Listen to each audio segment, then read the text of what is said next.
G'day, my name's Pete. I want to tell you a story about a guy who ran. There's a guy named Jonah. All right, and God spoke to Jonah and said, I want you to go to the city of Nineveh. I want you to preach against it. I want you to challenge the people of Nineveh. And the Bible says in the book of Jonah that Jonah decided to run. Jonah decided to run away from what God had called Jonah to do. So Jonah boards a boat, and the boat kind of gets caught up in a storm because of Jonah, his disobedience to the Lord. And so Jonah gets thrown overboard, and then he gets swallowed by a big fish. And while he's inside of this great big stinking fish, he decides to do what we would do if you're caught in a fish.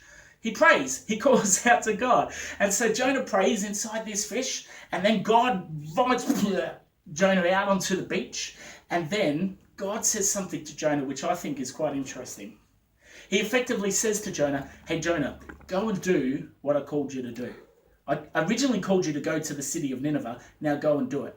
See, here's the thing, you can try to run away from God, but God's always going to be there with you, and God's always going to be whispering into your ear, whispering into your heart, go and do what I've called you to do. Come on, go and mend that broken relationship. Go and mend that broken friendship. Don't leave that job. I've called you to be in that job. I've called you to do this, to fulfill this purpose. Now go and do it.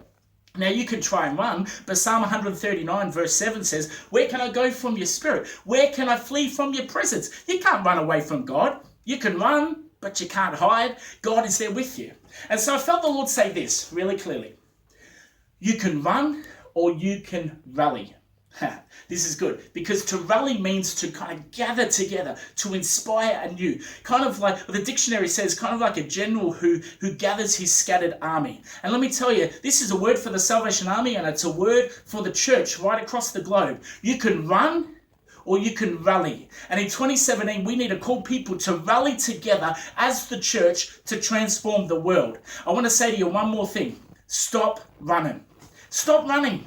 Stop trying to think that if you can get from A to B, if you can finally get to B, all is going to be solved. It's not. You need to stop running, deal with the problems, deal with the issues, deal with the challenges, invest yourself in the local church community so that together, collectively, as you rally together, you can change the world. God bless you.